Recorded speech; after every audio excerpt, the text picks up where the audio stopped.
c'est répondre à l'appel de Dieu. Nous lisons Matthieu chapitre 21, versets 18 à 22.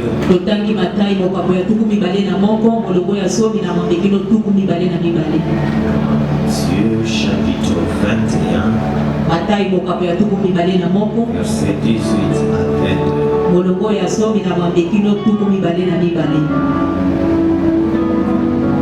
Souvent une option particulière ce matin. Matthieu chapitre 21, verset 18 à 22, je m'en vais lire. Amen. Nous sommes debout. Le lendemain matin, en retournant à la ville, il eut faim. Il vit un figuier sur les bords du chemin et s'en approcha. Mais il ne trouva que de feuilles. Et lui dit que jamais plus tu ne portes de fruits. Le figuier sécha immédiatement. Voyant cela, les disciples furent étonnés et dirent: comment ce figuier a-t-il pu devenir immédiatement sec? Jésus leur dit: alors je vous le dis en vérité, si vous avez de la foi et que vous ne doutez pas, non seulement vous ferez ce qui a été fait à ce figuier, mais lorsque vous direz à cette montagne: retire-toi de là et jette-toi dans la mer, cela arrivera. Tout ce que vous demanderez avec foi par la prière, vous le recevrez. Est-ce que nous pouvons acclamer?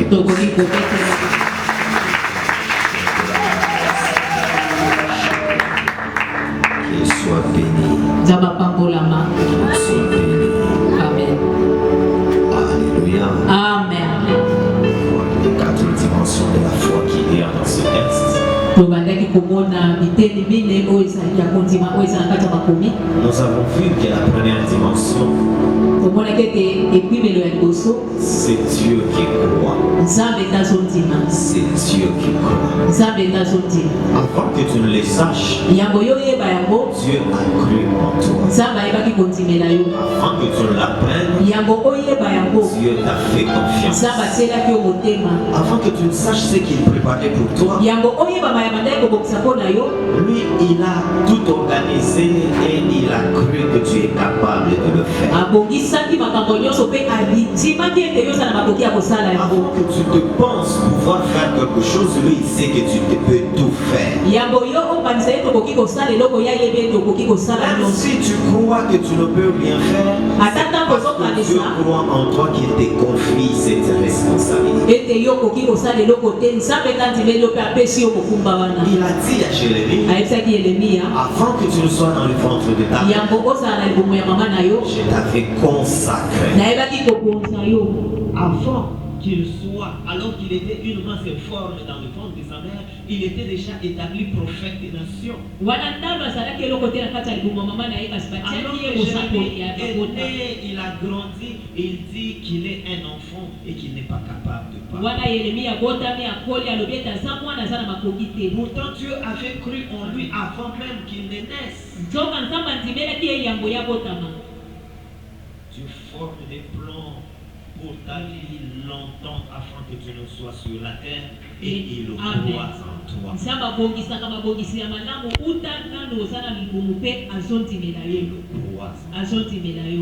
d'abord Dieu qui croit. Vous savez, parler de la foi de Dieu, je peux en parler durant toute une année. Parce que la foi de Dieu est grande, elle est profonde, elle est immense. Et c'est elle qui a tout amené à l'existence. Dieu croit en sa parole. Dieu croit en son œuvre. Dieu croit en ce qu'il fait. C'est pourquoi il s'organise que ce qu'il fait dure éternellement. Tout ce que Dieu fait dure toujours. Amen. Et Dieu appelle les choses qui ne sont pas à l'existence. Et il fait confiance. Il sait que tu es capable de faire ce qui ne se fait pas dans ta famille. Il sait que tu es capable de faire ce pourquoi tu n'avais pas été préparé. Lui-même, il a ses moyens de préparation.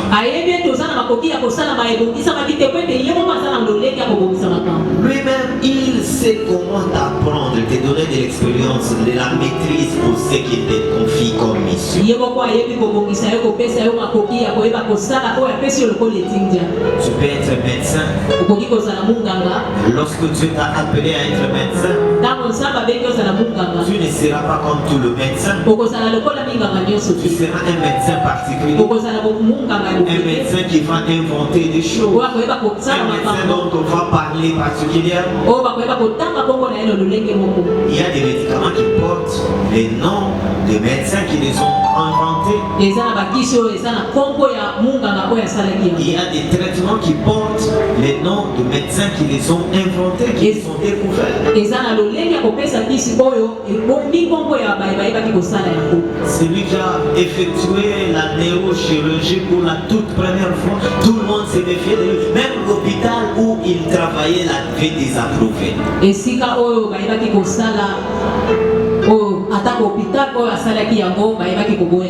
Opérer au cerveau. Et lorsqu'il a opéré, qu'il a réussi, le directeur de l'hôpital, il était là, il était content.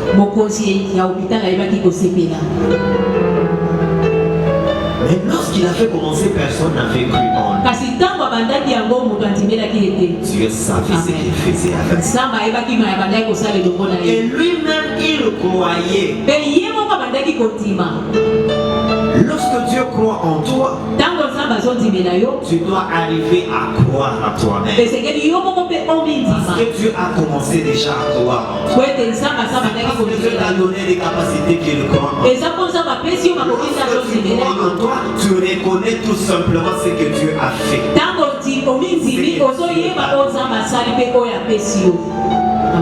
À maintes reprises, Dieu m'a reproché de ne pas avoir foi en moi.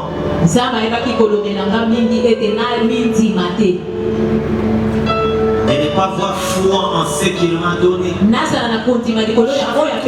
J'avais toujours des doutes. J'avais toujours des hésitations avant d'aborder les choses. Je me posais beaucoup de questions. Mais après plusieurs questionnements, après plusieurs reproches avec Dieu, j'ai remarqué quelque chose. La parole de Dieu a commencé à retentir dans mon cœur. Et cela a changé les choses. Alléluia. Amen. Et j'ai commencé à croire en moi-même. Lorsque la parole de Dieu commence à retentir dans ton cœur, alors tu changes d'attitude envers toi-même. Et tu commences à avoir foi en toi-même. Je ne parle pas ici de toutes les paroles que l'on prêche partout. Je ne parle pas ici de toutes les paroles inscrites dans la Bible. Je parle de la parole que Dieu a dite à toi. Cette parole dont tu trouves la grandeur et la hauteur au-delà de ta portée. Lorsque tu regardes le projet de Dieu pour toi, tu penses que tu ne peux pas y arriver. Il y a des choses à laquelle lorsque tu réfléchis, tu dis comment est-ce que ça va arriver. Tu poses la question comment ça va se faire. Comment c'est le problème de Dieu. Toi fais confiance à Dieu. Lorsque Dieu vient vers toi, lorsque Dieu te responsabilise, c'est parce qu'il te croit capable de le faire. Il sait que tu es à mesure d'assumer cette responsabilité. C'est alors à toi de reconnaître ce que Dieu t'a donné. C'est la deuxième dimension de la foi. La confiance en toi-même. C'est ce qu'on pourrait appeler en psychologie l'estime de soi. Il y a des gens qui ne savent pas s'accorder de la valeur à elle. Tu ne sais pas donner une place qu'il faut à toi-même. Quand tu te regardes petit, tu restes petit. Lorsque tu commences à te voir grand, tu deviens grand. Parce que lorsque tu te vois grand, tu travailles comme un grand et tu produis des résultats des grands. Lorsque tu te vois grand, tu n'as pas peur d'affronter les choses, de relever les défis parce que c'est ce qui te conduit dans la grandeur. Dans la hauteur de ce que Dieu passe et fait programme pour toi, alors tu prends l'envol vers l'accomplissement du plan.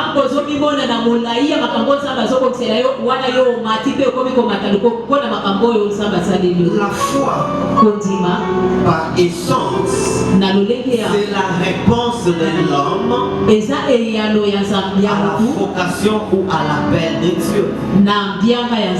Lorsque Dieu t'envoie une parole, c'est un appel. Il t'appelle à devenir médecin, il t'appelle à devenir prophète, il t'appelle à devenir politique. Ça, c'est un emploi que tu fais comme ça pour chercher les moyens de substance. Tu verras que tu le fais avec beaucoup de plaintes, avec beaucoup de difficultés. Quand il est lundi matin, c'est déjà lundi. Quand il est soir, ouais, c'est le quand il y a au férié, tu es content, oh, on va rester à la maison. Quand c'est le vendredi, le dimanche soir, demain je vais aller au travail. Dérangé par ce que tu fais. Ça, ce n'est pas ta vocation. Tu le fais pour vivre. Mais lorsque c'est ta vocation, tu vas rencontrer des difficultés. Mais tu es content d'affronter ces difficultés. Et tu avances comme si quelqu'un te poussait alors qu'il n'y a personne. Tu sens de la plaisir à faire ce que tu fais. Même si c'est difficile, même si tout le monde te décourage, même si tout le monde pense que tu ne vas pas réussir, toi tu continues. Et c'est ce qui t'amène dans la grandeur. Est-ce que tu sais que l'emploi ne rend pas riche? Mais ce que tu fais avec passion, c'est ce qui t'élève. Tu dois reconnaître ce que Dieu t'a donné, ce que Dieu a déposé en toi. Tu dois les considérer parce que c'est ce qui fera ta grandeur. Daniel était un captif qui est amené à Babylone. Il arrive à Babylone. Il n'avait pas droit de régner, de gouverner, de travailler dans le palais. On les prend juste comme des gens qui doivent servir le roi. Des captifs qu'on doit préparer, qu'on doit éduquer et qu'on doit amener pour qu'ils soient aux côtés du roi.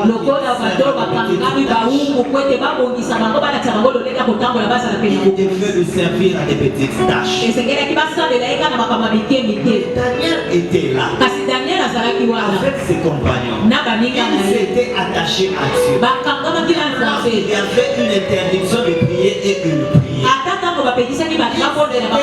Attaché à la loi de Dieu. Et Daniel était attaché à chercher Dieu. Il savait que Dieu avait la réponse à tout. Daniel, c'était un homme qu'on appelle un homme de rêverie. Daniel faisait des rêves. Dans notre monde, nous pensons que celui qui a des rêves, il ne vit pas, il n'est pas dans la réalité.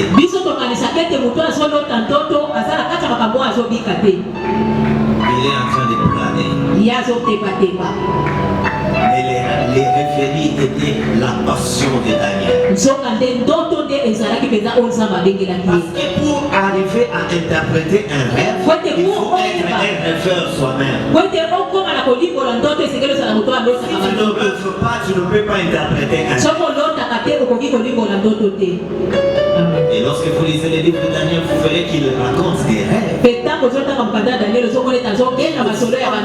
La fin du temps. Mais ce qu'il y a dans la Bible, ce n'est pas tout ce que Daniel a fait, il y a autre chose. Alléluia. Amen. Jusqu'à ce que ce jour arrive où le roi fit un rêve. Et lorsque Daniel l'interprète, lorsque Daniel commence à se distinguer parmi les esprits,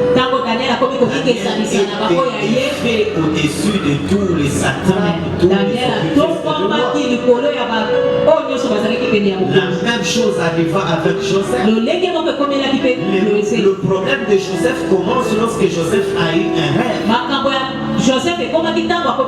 Et oui, il a eu un deuxième rêve. Mais son problème a fini le jour où il a interprété le rêve du pharaon. Ce que Dieu te donne comme passion, ça te crée des problèmes. Mais c'est aussi ce qui te donne la solution. Parce qu'en elle te trouve la solution. Alléluia. Amen. Tu ne peux pas avoir la solution sans les problèmes. C'est pour ça que Dieu te donne commence par te provoquer des problèmes.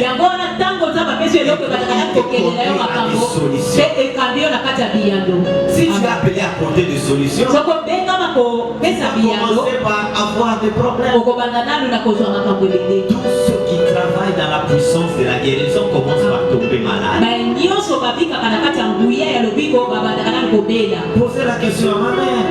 On pensait que je n'allais pas vivre. On pensait que je ne serais jamais en bonne santé. Si c'était à cause des produits pharmaceutiques et du lait que l'on vivait, je devais être plus costaud que tout le monde ici. Jusqu'à ce que ce jour arrive où Dieu décida de changer les choses dans ma santé et dans ma vie. Depuis lors, lorsque j'ai pris pour quelqu'un qui est malade et le guérit immédiatement ou il guérit dans les heures qui suivent. Ce que Dieu te donne te crée d'abord des problèmes avant de te conduire dans des solutions. Pose la question à tous ceux qui sont riches. Ils ont commencé par vivre misérablement. Ils ont tout manqué. Pose la question à tous les entrepreneurs. Il y en a qu'on a chassé du travail. Ils ont passé du temps dans les chômages. Ils n'arrivaient à rien faire. Parce que ce que Dieu te donne te provoque d'abord des problèmes. Tu dois les reconnaître. Tu dois les savoir. Lorsque Dieu veut t'élever dans du travail, il y a des conflits qui s'élèvent par-ci par-là. Il y a un directeur qui entre en difficulté. C'est parce qu'ils sentent que tu es en train de venir pour le remplacer. Le diable savait que Jésus venait pour le vaincre. Il allait prendre l'autorité, son autorité qu'il avait volée à l'homme sur la terre. C'est pourquoi il a cherché à le tuer dès le bazar. Les combats que tu vois ne viennent pas par hasard.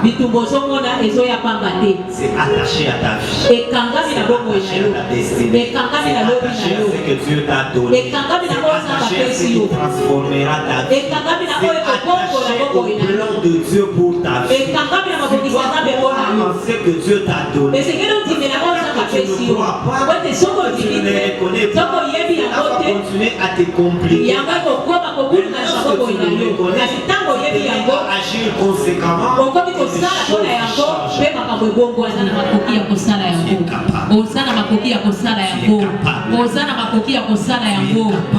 Dans ce texte, ce n'est pas à Dieu de parler à la montagne. Il dit si vous avez la foi, vous irez à cette montagne. Donc, tant cherche Dieu, il ne se passe rien. Lorsque Dieu te fait confiance, cela ne suffit pas. Toi aussi, tu dois te faire confiance en toi-même. Tu dois reconnaître les capacités qui sont en toi. Et puis ensuite, tu dois croire en Dieu. Parce que c'est lui qui te donne les capacités. C'est lui qui te rend apte à le faire.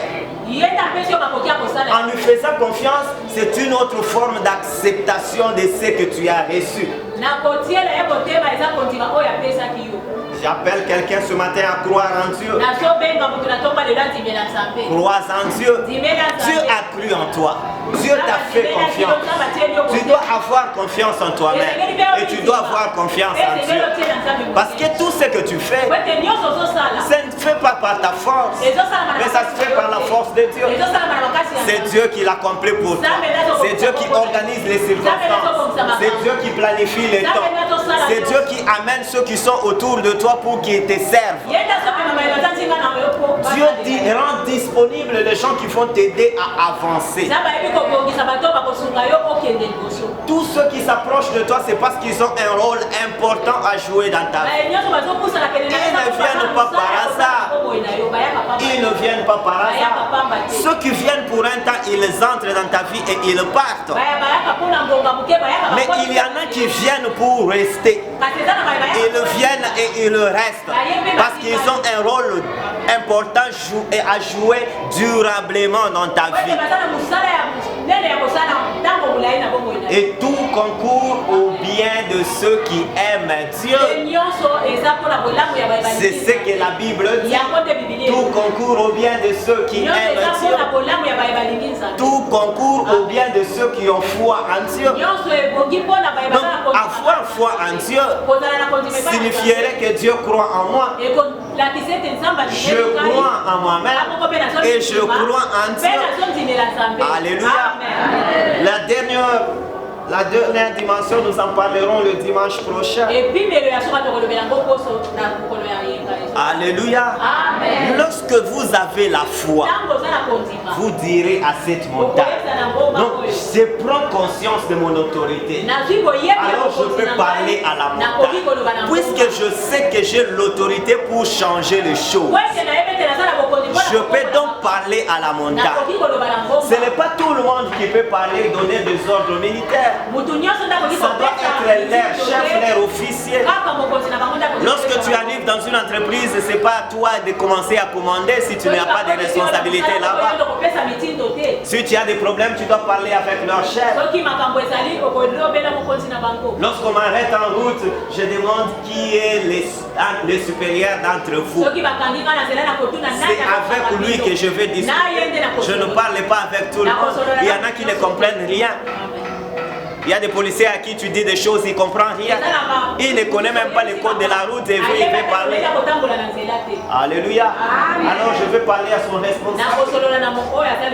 Il y en a même qui ne connaissent pas l'article qui parle du policier sur la route. L'article 6. Il est sur la route, il ne connaît pas les limites de son travail. Alors si tu commences à parler à tout le monde, vous allez juste vous disputer jusqu'à ce qu'il n'y aura pas de paix. Quand il me demande les documents, je ne lui donne pas bêtement. Je lui pose la question pourquoi. Et je lui dis c'est à cause de l'article 6 que je te donne. Tu jettes les coups d'œil et puis tu me remets. Tu ne dis pas rien d'autre après. Parce que le code prévoit que si tu dois m'arrêter, tu dois me l'informer à l'avance. Tu ne me demandes pas d'abord les documents. Tu dois me prévenir de l'infraction que j'ai commise. Alléluia. Amen. Et donc lorsque tu parleras avec leur chef, lui il va leur donner des commandements et eux ils vont respecter. Mais si tu leur parles là, vous vous disputez. Alléluia. Amen. Mais lorsque c'est leur chef qui leur parle, ils écoutent pourquoi il a autorité sur eux. Donc la foi te donne l'autorité de commander sur ta vie, de commander sur les problèmes de ta vie, de commander sur les problèmes qu'il y a dans ta famille, de commander sur le monde, sur la nature, parce que tu en reçois la capacité. La foi t'élève spirituellement, la foi t'établit sur ce que tu dois dire pour le voir être obéi. Tu dois donc apprendre à croire, à reconnaître que Dieu croit en moi. Je crois donc à moi-même et je crois en Dieu. Pourquoi je crois en Dieu? Parce que Dieu croit en moi. Alléluia. Nous l'aimons parce qu'il nous a aimé le premier. Mais après cela, qu'est-ce qui se passe? Je dois croire en moi-même. Dieu croit en moi. Je crois en Dieu. Mais je dois croire en moi-même. Parce que ce que Dieu a déposé en moi n'est pas possible si je ne l'accepte pas. Tous nous les savons. Lorsque nous avons les enfants, nous les envoyons à l'école. Les enfants ne l'aiment pas toujours l'école. Je me souviens à l'époque, je suis allé en gardienne. Quand les grands allaient à l'école, moi j'étais parfois dérangeant. Je les embêtais. Parfois je pleurais pour aller à l'école avec eux. Mais lorsque le moment est venu, quand on a commencé à m'amener à l'école, il y a des matins où je ne voulais pas aller à l'école. Il y a des matins où je me rappelle un matin, je me suis réveillé, j'ai dit à maman, je ne me sens pas bien. Tu réalises ça? Et puis j'en ai le souvenir. J'étais en gardienne. C'est ce que vous appelez aujourd'hui maternelle. Moi j'ai fait le gardien. Alléluia. J'ai dit à maman, je me sens pas bien pour ne pas partir à l'école. Alors la petite soeur elle est partie, moi je suis resté. Et puis je suis allé jouer. On m'a appelé, viens. Toi tu te sentais pas bien et puis tu joues. Allez viens là, tu vas t'habiller, tu pars à l'école. On m'a dit on va me déposer à l'école. On a compris que j'ai menti. Mais quand est-ce que l'école marche? Lorsque l'enfant lui-même commence à l'accepter. Alléluia. Et je me rappelle que toutes les premières périodes étaient difficiles pour moi. Je ne réussissais toujours pas à la première période. Si je te montre tous mes bulletins, tu verras que j'ai des 40, parfois même des 30% à la première période. Et quand on voyait les résultats, il y a mon grand frère qui me motivait. Il me suivait, tu dois étudier, tu dois me parler. Alors je me réveillais. La deuxième période, j'étais à 70. Les gens ne comprenaient pas. Je viens de 40, je viens de 30, et puis je passe à 60. C'est quoi le problème? Les débuts étaient toujours difficiles. Je ne l'aimais pas. Mais après j'acceptais. Et quand j'acceptais, les choses changeaient. Même ce que Dieu te donne, tant que tu ne l'acceptes pas, ça n'arrive pas. Tu dois l'accepter toi-même. C'est ça la place de la foi. Tant que tu ne crois pas, il ne se passe rien. Tant que tu ne crois pas, on peut prier pour toi. Même les fesses, il ne se passera rien. Tu dois croire. Qu'est-ce que tu crois? On peut ne pas te poser les mains, il se passera quelque chose. Parce que c'est la parole de Dieu qui donne le résultat. C'est la parole de Dieu qui te visite. C'est la puissance de Dieu qui change les choses en toi. Depuis l'instant où tu l'acceptes, elle devient puissante. Souviens-toi, Dieu ne sauve pas tout le monde. Il sauve seulement ceux qui croient. Malgré qu'il aime le monde, malgré qu'il a donné le Fils, mais il ne sauve pas tous. Seulement ceux qui croient, seulement celui qui accepte, c'est celui-là qui est sauvé. Tu dois donc accepter ce que Dieu t'a donné, alors tu le verras arriver. Tu dois accepter le plan de Dieu pour toi, alors tu le verras s'accomplir. On ne peut pas prier pour toi pour que tu sois guéri et puis toi tu penses que non, cette maladie ne guérit pas. alors tu ne guériras pas. On ne peut pas prier pour toi pour un problème et puis toi-même tu penses que non, ce problème ne sera pas résolu de cette manière. Non, ce problème fait longtemps dans notre famille, c'est toujours comme ça. Alors toi-même tu te contentes de vivre dans ces problèmes. Mais dès que tu penses au changement, le changement va arriver.